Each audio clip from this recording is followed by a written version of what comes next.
Good evening. As we come into the first stage of our spiritual unfoldment, we come into probably the most difficult part of our journey. And the reason is, of course, that we have not acquired the habit which must be acquired, the habit of acknowledging Him in all thy ways. This has to become an actual mental and spiritual process. For instance, before we come to the first stage of our spiritual unfoldment, we are accustomed to arising in the morning and attending to our physical preparations, going off to business or school or market, living through our day with our affairs, and even retiring at night with practically not a thought, not a conscious thought of God.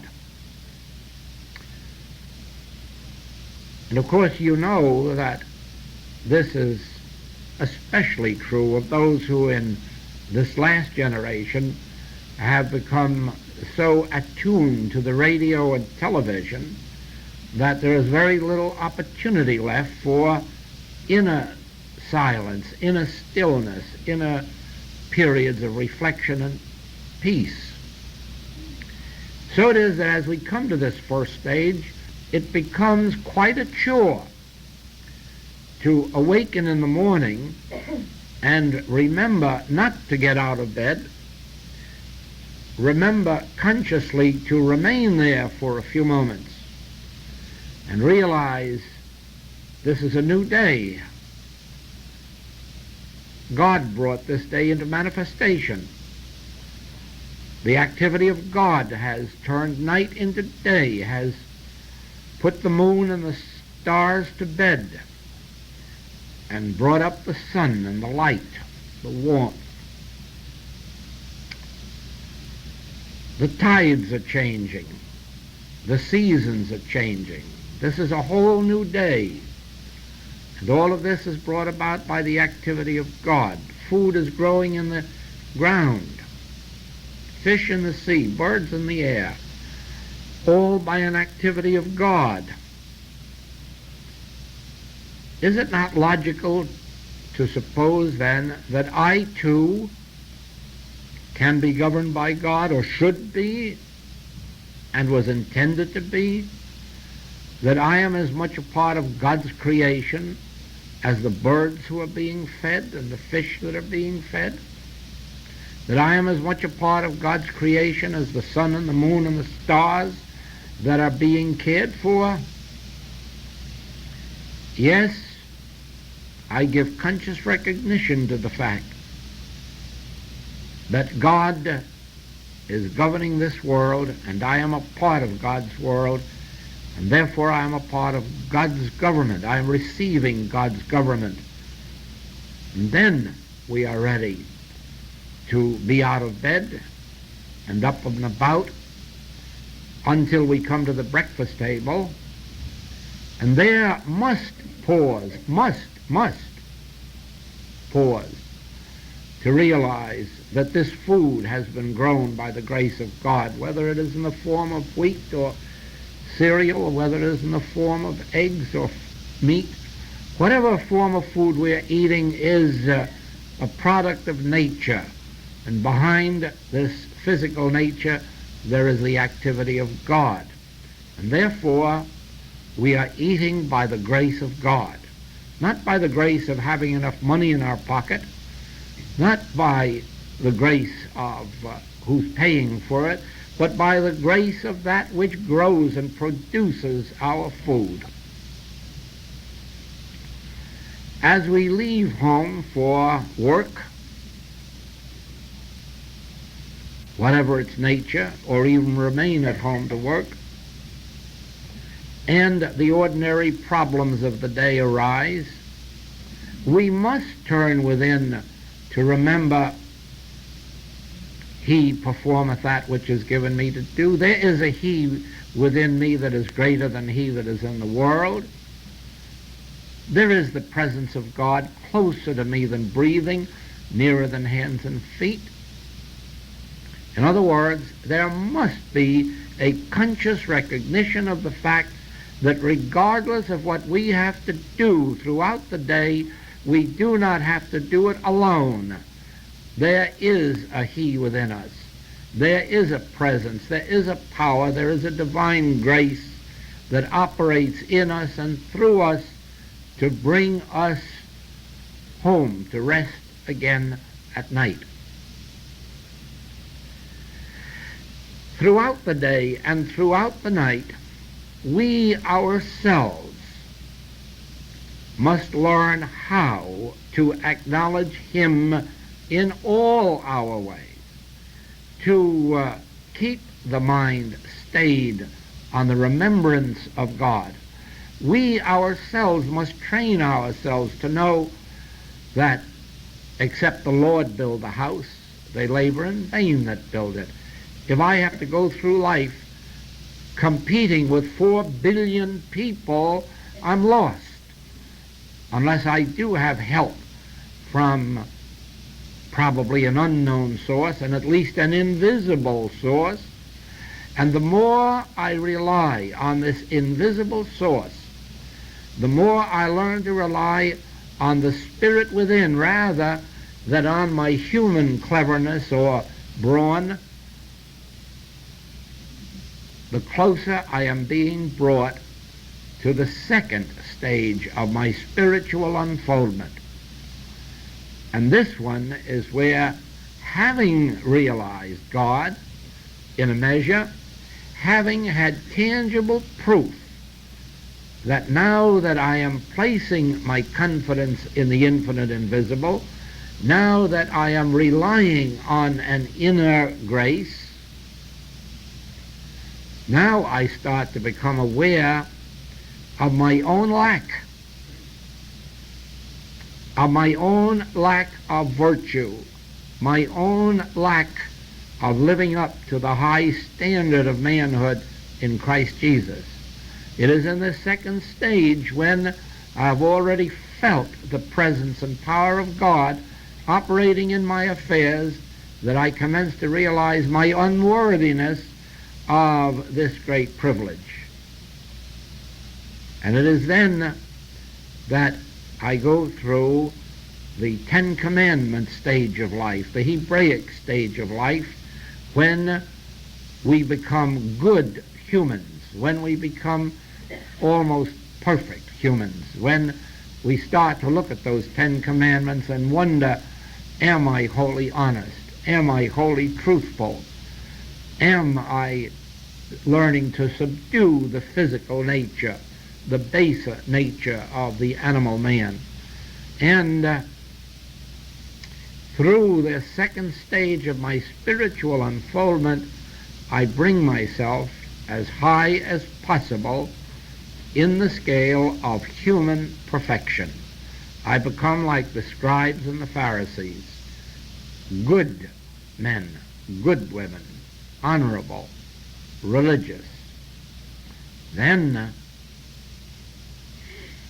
through this conscious dwelling on the presence of God, through this constant practice of the presence of God, which leads us to these periods of inner contemplation, inner meditation, in one of those experiences I reach the center that is within me. I make actual conscious contact. I feel a response come up from within. Sometimes it may come and announce itself in words. I am with you, or I will never leave you. Or some other passage of assurance. At other times it comes only in an awareness. I know now, without knowing why, that there is something within me, something greater than this human expression. And now there is the experience of there being something within me that is no longer a quotation, no longer an affirmation, it is an experience. And that is when we enter this third stage where we find that we are no longer living by the standards of this world. In other words, it's a new dimension of life. It's an entirely different area of consciousness. The values are different. And life is governed not so much by what the outer law is as by what our inner integrity is. And it is at this point that we pass from the law to grace. Now remember that as human beings, we are living under the law. We're living under the law of weather, the law of climate, the law of infection, the law of contagion. We're living under the law of self-preservation. We're living under laws of electricity. We're living under medical laws, even mental laws.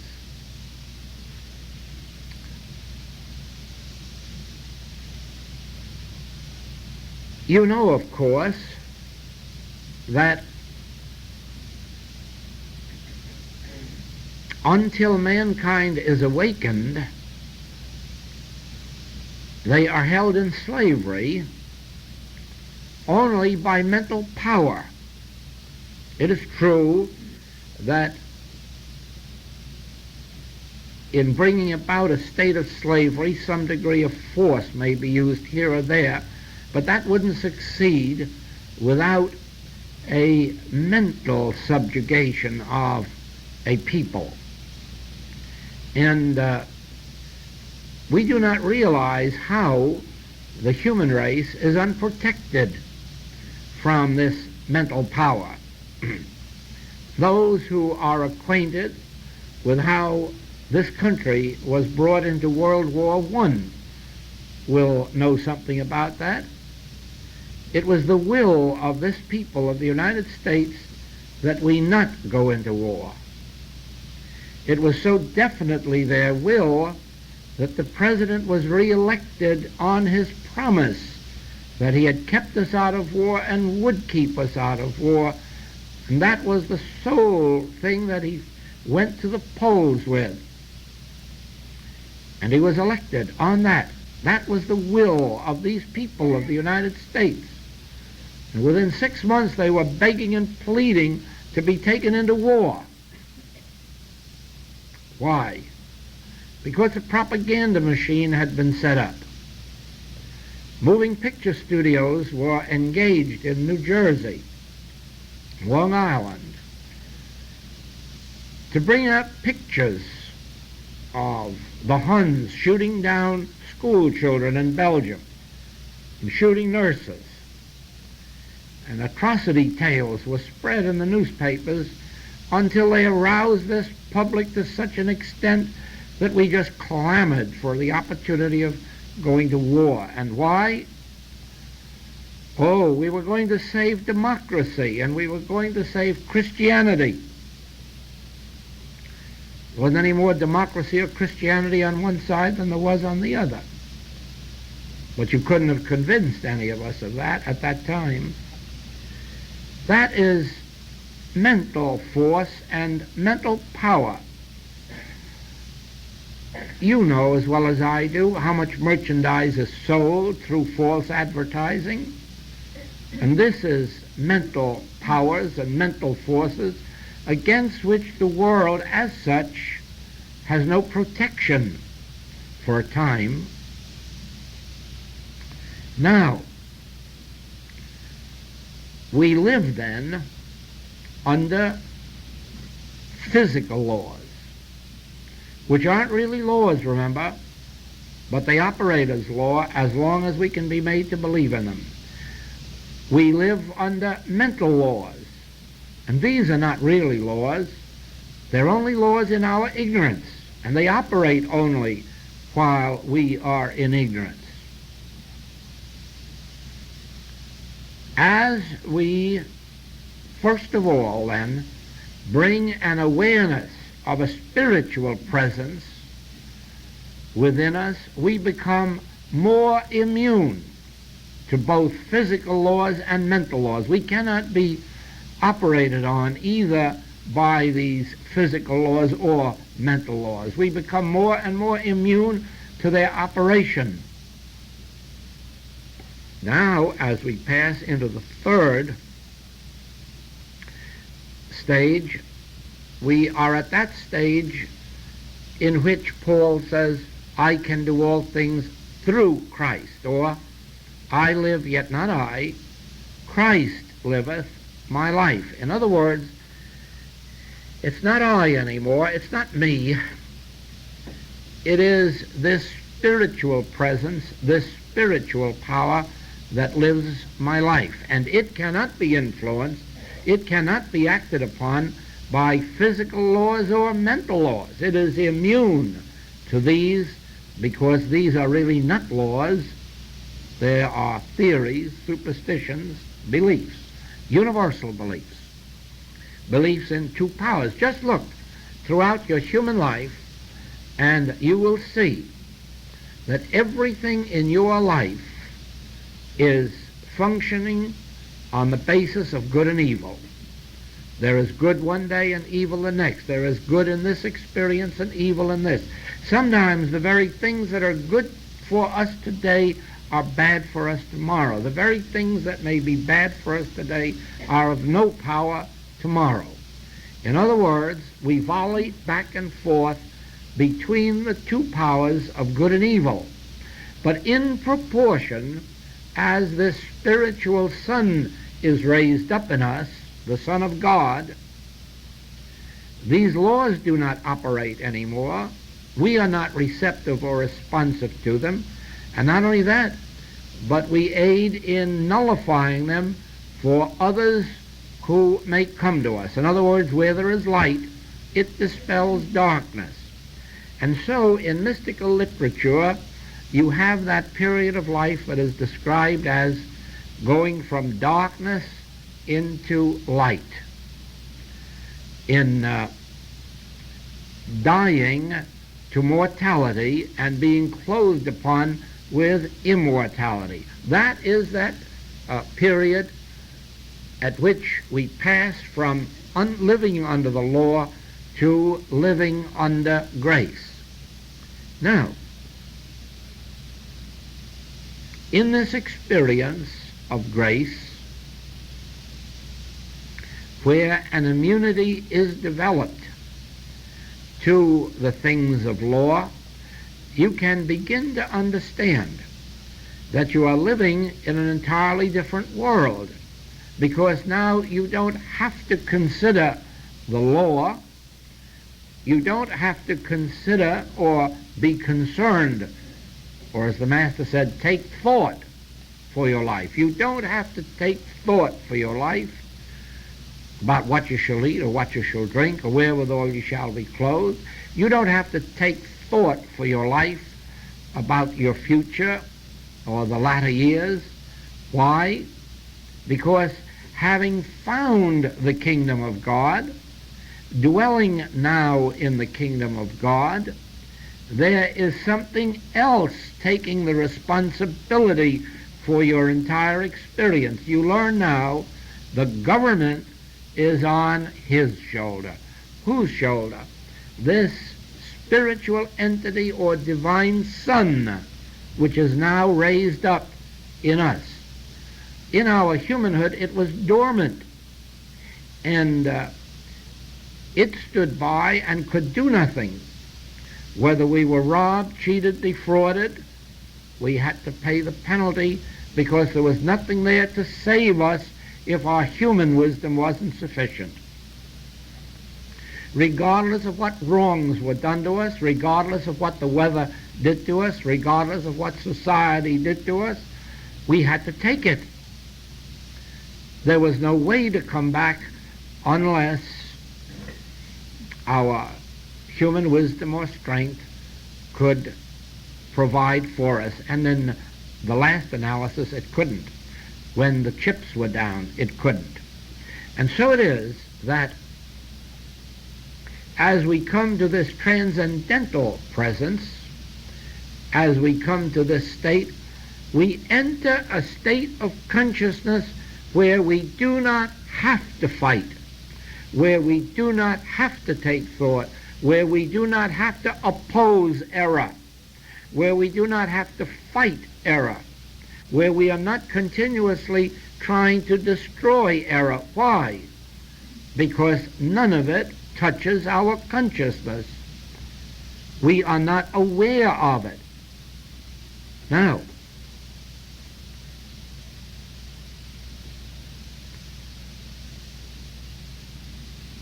this third stage comes in one of two ways.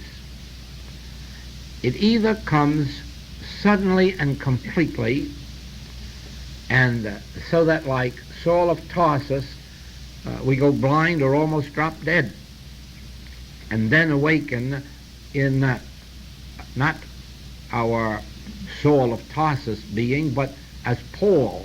In other words, our old identity goes, and we are quickly in the new identity. When this happens, it has been the experience of every mystic of whom there is any record that the transition into Christhood or into spiritual sonship was only about 90%. In other words, about 10% of one's humanhood remained. Paul referred to this as the thorn in the flesh. This thorn in the flesh is that 10% of humanhood that will not depart from us. And I believe personally that, and of course this is only true while our period here. It may well be that at some future time the fullness of the Christ, of the Godhead bodily, may be attained. But so far as is known, no mystic has attained 100% of his spiritual identity, and my personal belief is that it is for a reason. I believe that it is that 10% that remains that makes these mystics live their lives in the world for our benefit. In other words, instead of just going away and forgetting all about us, we are still a part of their consciousness, and they have enough humanness left in them to say, well, let me share this treasure that I have found and help you out with it. I am afraid that without that 10%, they might utterly leave us and say, I never knew you. At least that is my conviction. But one thing is certain, that 10% is always around. It's like a shadow in the back there, and sometimes gets much more annoying than Paul's thorn. However, we aren't concerned with that because that can be taken gracefully, and in view of the 90% which is so wonderful. However, the second way in which this spiritual experience comes is in a small glimpse of spiritual reality, a tiny or momentary glimpse, and then it's gone. And then later, sometime later, it comes again, and it may come a little bit stronger. And so it may gradually grow on one and in one, and probably be 10% of Christhood and grow by tens or ones or twos. And during that period, there is the distress.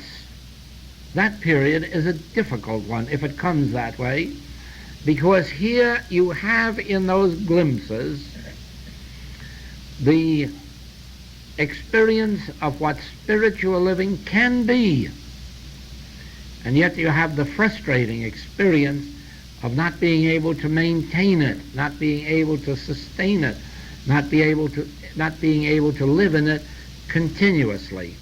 And so it is that there is a need, a requirement for patience until this Son has been more fully raised up in us.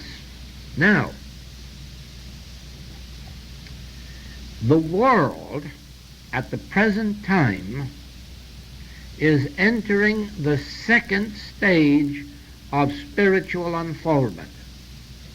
The world, regardless of where you travel or what country you're in, you will find that this world is entering that second stage of perfect humanhood or better humanhood. And you can see this in all of the signs. For instance, the better care that the world is taking of its working people, the better care that it is taking of its poor, of its sick, the change in the ideas of prisons, mental institutes, the greater degree of humaneness in the treating of prisoners and of the mentally sick, in the greater protection from want that is given to those who never in their workaday world could attain economic freedom. You find it in this willingness to, well, that began probably with the League of Nations and is now in the United Nations, and with all of their failures, is nevertheless leading us to a place where there will be more government by mediation and conference table than by warfare. This all, remember, represents higher and higher degrees of humanhood. The fact of less strikes in our entire Western world, of greater mediation in that direction. All of these things show the greater desire to wipe out crime. You'll notice right now the great drive that there is to wipe out the narcotic trade, the illegal narcotic trade, and thereby stop this continuance of bringing about drug addiction. Now, some years back, it seemed to have been nobody's business that this was going on. It just went on and went on and went on, and in most countries. But some 20-odd years ago, this subject was taken seriously in England, and the illegal drug traffic has been eliminated. At least 99% of it has. And drug addiction is down to where their last year's figures showed, in a population of 40 million people, 168 drug addicts. That's less than we can find on one street in some of our cities. Now, they found the way to eradicate it. And certain interests over here have prevented its introduction into the United States, in spite of the fact that there is a public clamor for the eradication of this trade and of this addiction. But at this present moment, these authorities that have been heretofore successful in keeping us from solving that problem, for reasons which you can guess, are gradually losing out. And the method tried and proved in England is now being introduced into the United States. It is true, it is being introduced with opposition from certain quarters, but on the other hand, it is being introduced because the mass of our citizenship is sufficiently interested to really be forcing the issue. And so it is.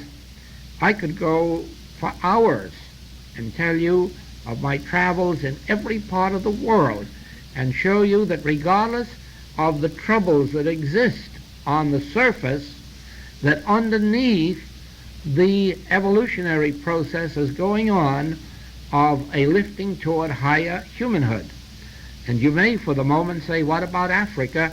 And Africa is one of my best proofs, because the conditions that existed there are being broken up. And even though they're being broken up with some bloodshed, so was our American Revolution brought to its climax with bloodshed. So was our Civil War, so was our Spanish-American War. As long as we are not completely in the second stage, the only way of solving some of these matters is with force. But notice that in spite of that, in spite of the force, that greater freedom is reaching a greater number of people. Notice also that parts of the world that our Western world never concerned themselves with years ago are now our concern. Notice also that places where there are large, hungry populations are receiving more care and attention from the Western world than would have been true in past. In other words, it is really and truly so that we as a world are entering that second stage.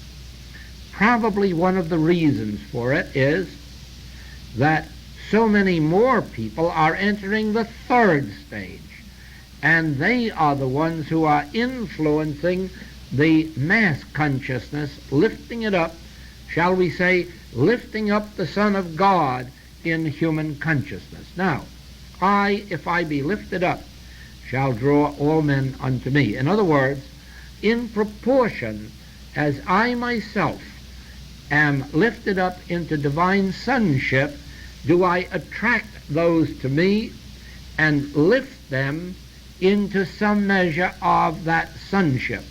So it is then that we, in whatever degree we are raised in spiritual sonship, in spiritual harmony, we are dragging up every part of this world with us in some measure.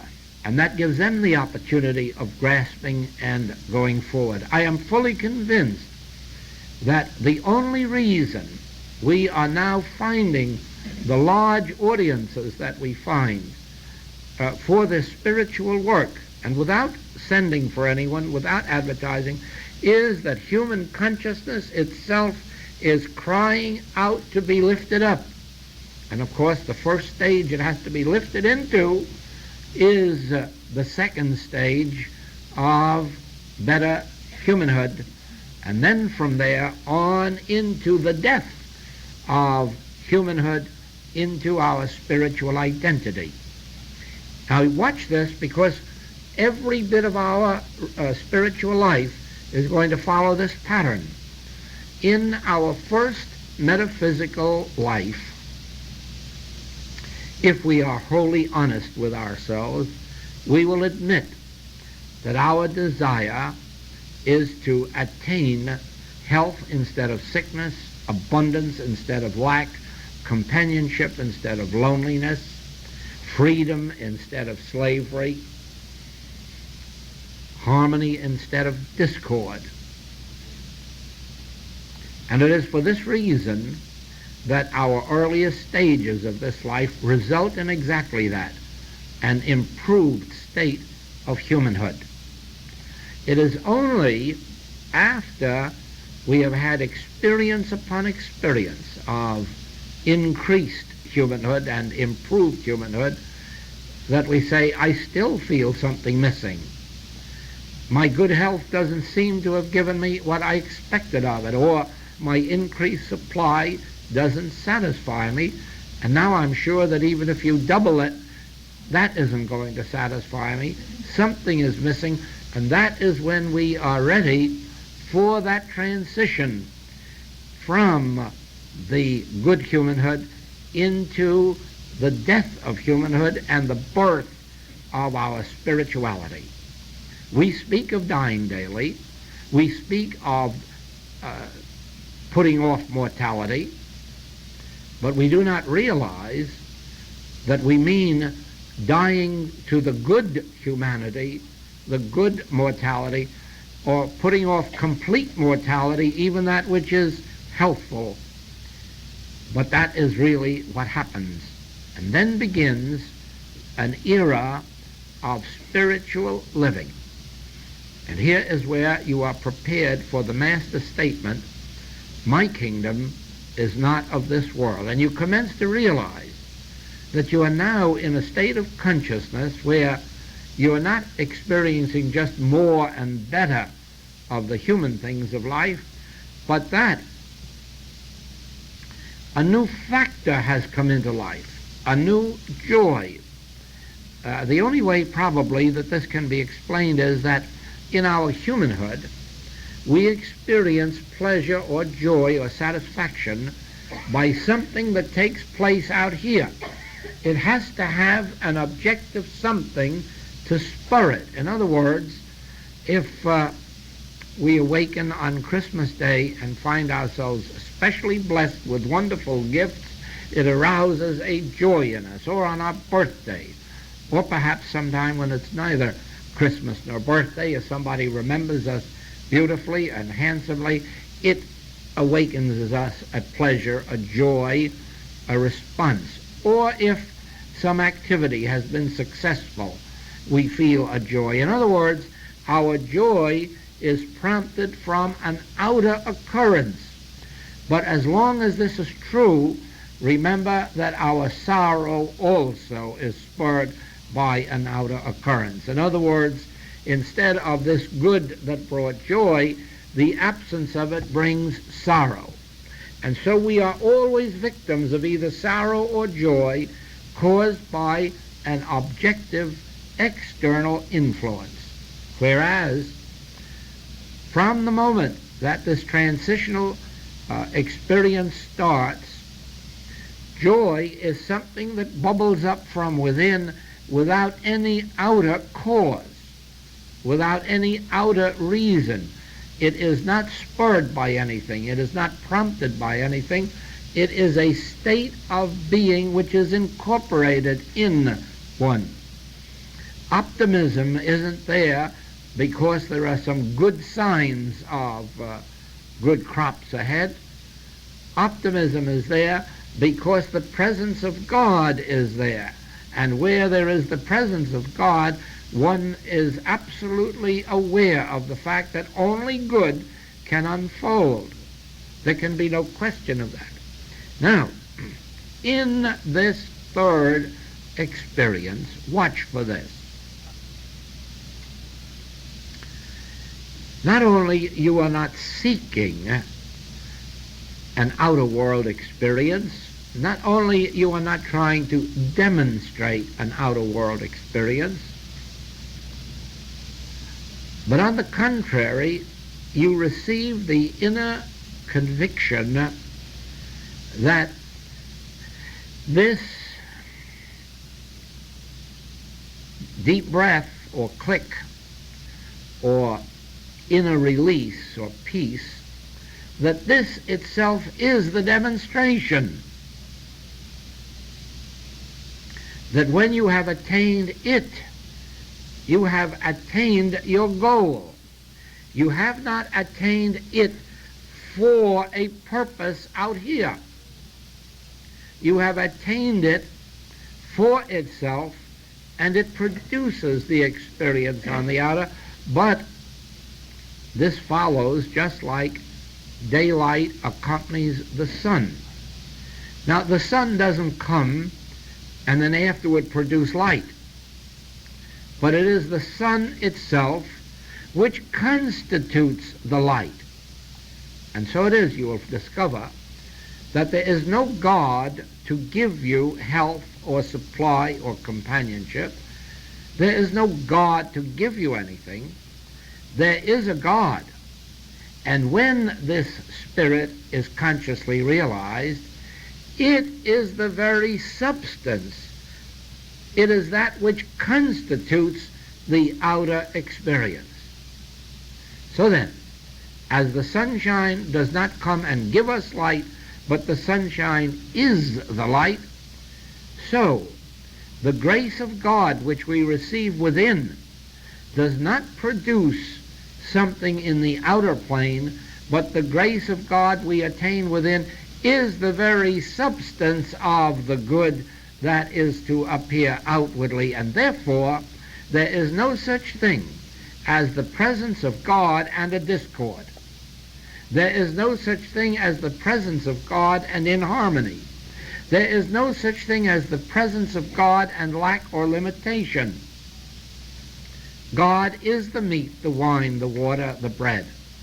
God is the peace. God is the comfort.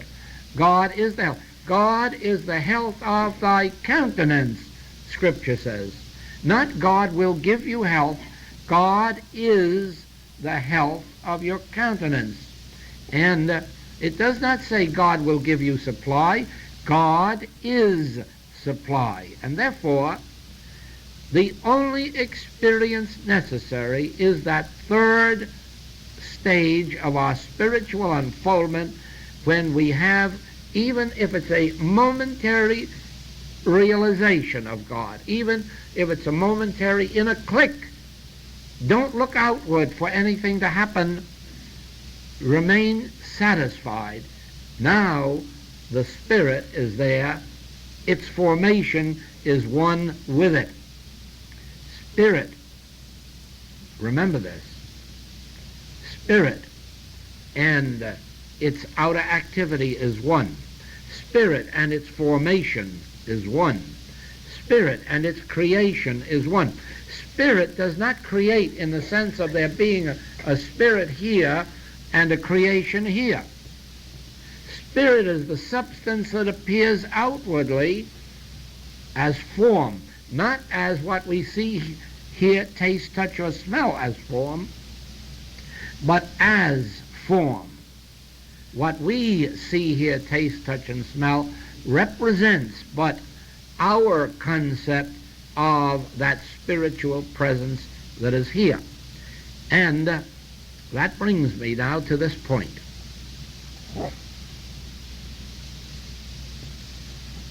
In our healing work, we have specific principles of healing. And yet throughout the writings, I assure you that these principles won't heal. And in case you wonder what their function is to develop the healing state of consciousness in us. They're not meant to heal. They're meant, of course they won't. I can illustrate that for you in 2 seconds.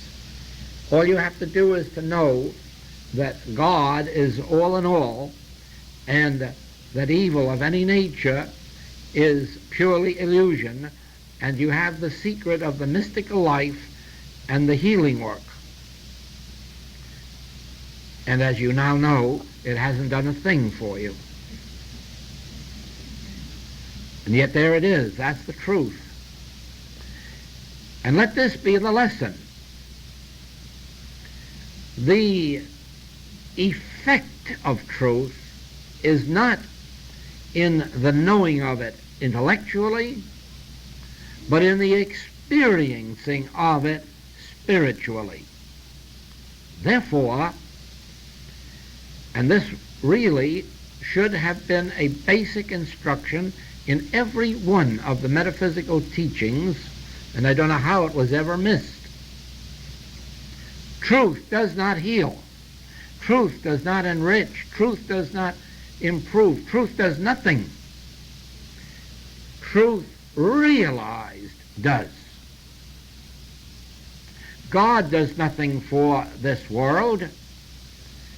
This world has been eaten up with wars, with disease, with famine, with plagues. You don't notice God being much concerned about it. We have had murders, we have had rape, we have had every crime in the calendar against mankind, and God does nothing about it. But this is not true where God is realized. Then God does something about it. God prevents it, or heals it, or reforms it. In other words, it isn't God that does it. It is the realization of God that does it, or what is called spiritual discernment. Therefore, the letter of truth, which is so necessary, is necessary not to heal or correct or reform. It is necessary to bring about an evolution or an evolving of our consciousness from its material base to its spiritual base. In other words, if we abide in this truth that God is closer to me than breathing, nearer than hands and feet, that I and my Father are one, and all that the Father hath is mine, and because of omnipotence, omnipresence, omniscience, what we call this mesmeric dream, this mortal sense, is not power. Now, as we would abide in that, live with it, keep it active in our consciousness, it changes our consciousness from its material base, brings it over to a spiritual foundation, and then the miracle that happens is this: we are given the power of discernment. And that means exactly this. If I look out here with my physical eyes, I'm aware of men and women, and I'm aware of young ones and middle-aged ones and old ones, and I'm aware of sick ones and well ones. But you see, that is not the truth of being. That is why sin, disease, death can go on and on and on and on, because we see only with our eyes or hear only with our ears, and we perpetuate this picture. But now, let an individual appear who has been given some measure of this grace or spiritual discernment, and he does not look out here and judge according to appearances, but always through this spiritual faculty, he or she is able to discern you as you are, the spiritual reality of you. Not just a cliche, not just a statement out of a book, but an actual discernment that reveals that you in reality, in essence, your real being is God. God manifested and expressed. But this is not a statement. This is an actual discernment of something that's out there, and just as tangible as your physical appearance.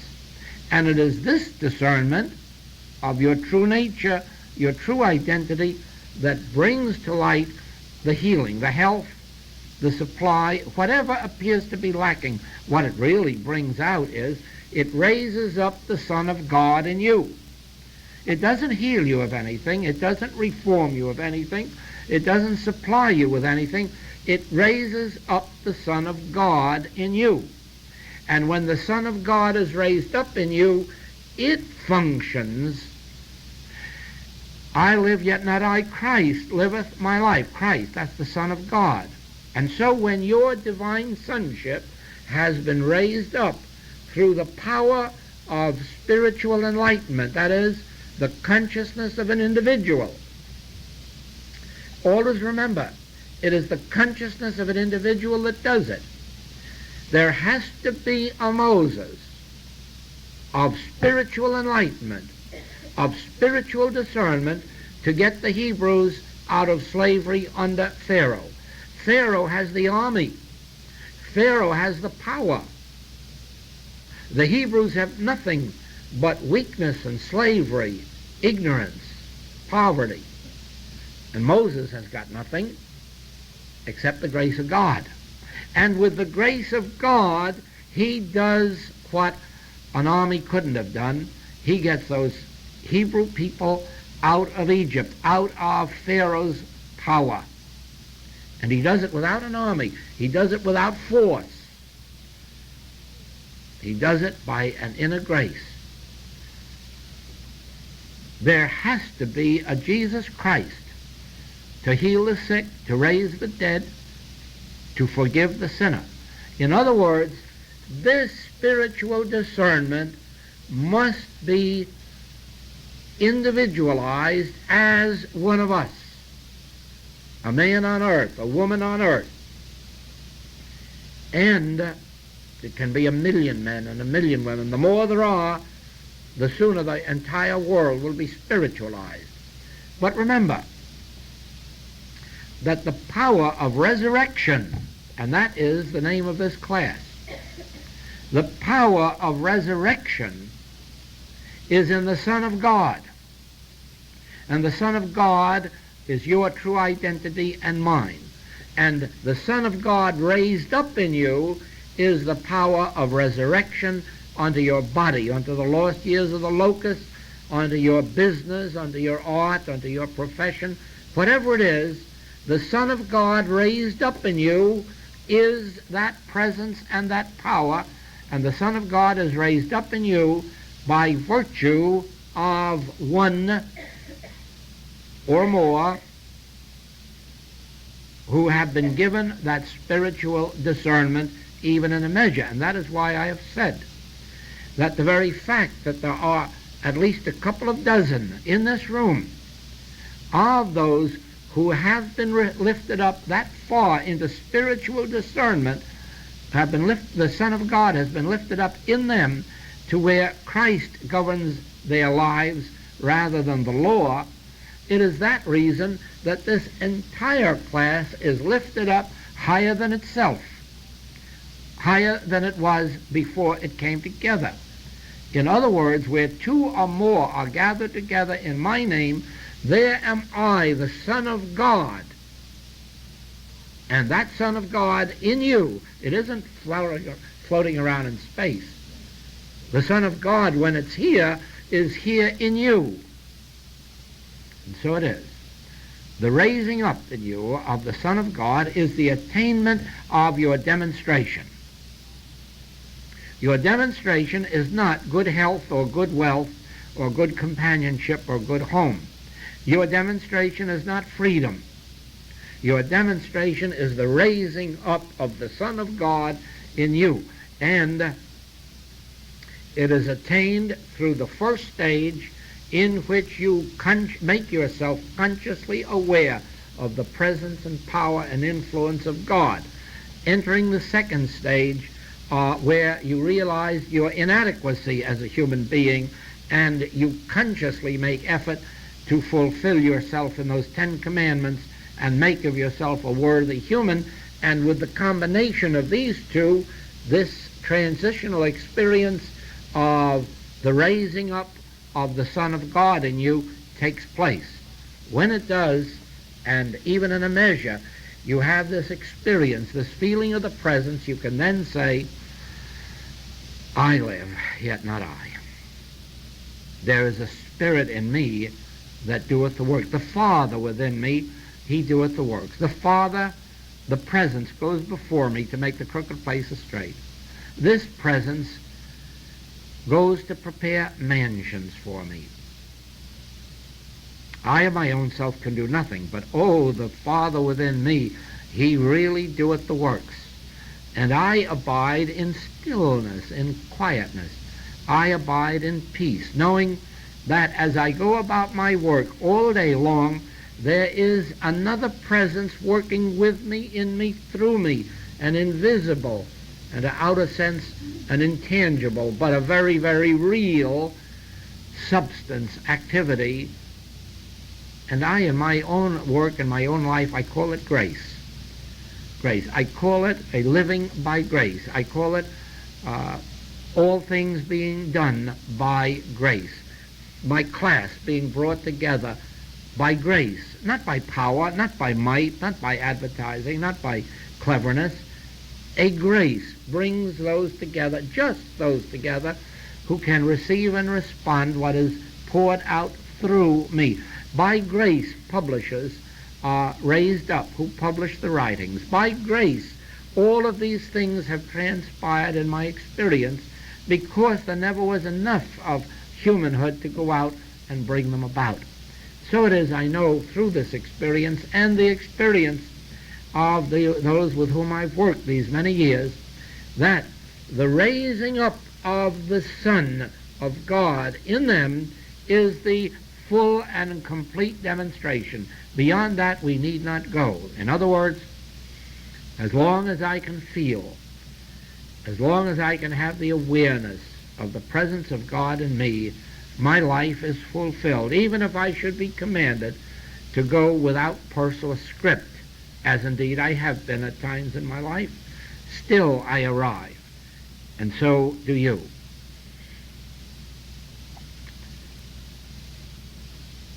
From now on, please remember, the very goal of all infinite way work is the raising up of the Son of God in you. There's nothing else. When that has been attained, you will have attained spiritual home, spiritual harmony, spiritual wholeness, spiritual abundance, and nothing will be lacking on the outer plane either.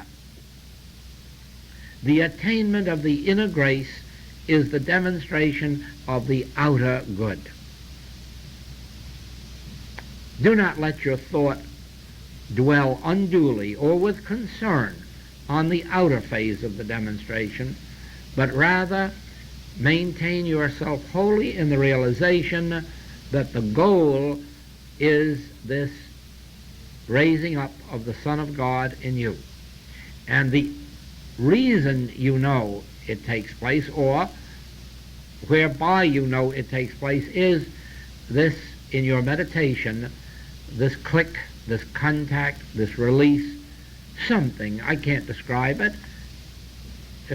It differs 10 times a day in 10 experiences. It's never the same twice. But always you can be assured. The question was asked there, how do you know when the Christ presence has been attained? You know because it makes itself known. It leaves you unmistakably knowing that there is now a hidden manna. There is now a meat the world knows not of.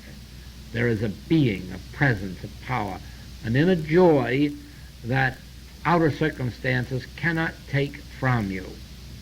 And as a matter of fact, that outer circumstances, no matter how good, cannot give you, because it is spiritual in its nature. In healing work, then, you give your treatment, and we will take up our treatment before this week is over. You'll give your treatment as conscientiously as you can, but you'll realize that your treatment isn't meant to heal anybody, and it won't. Your treatment is aimed to lift you to the state of consciousness in which you discern Christhood, in which you discern the spiritual presence. And that's all you have to do. When you've attained that, when you have that feeling of that inner peace, the harmony, the thing will take place on the outer plane. Well, here we are again, and let's all pray very diligently tonight that this grace will be with us tomorrow night and have something to say. Thank you.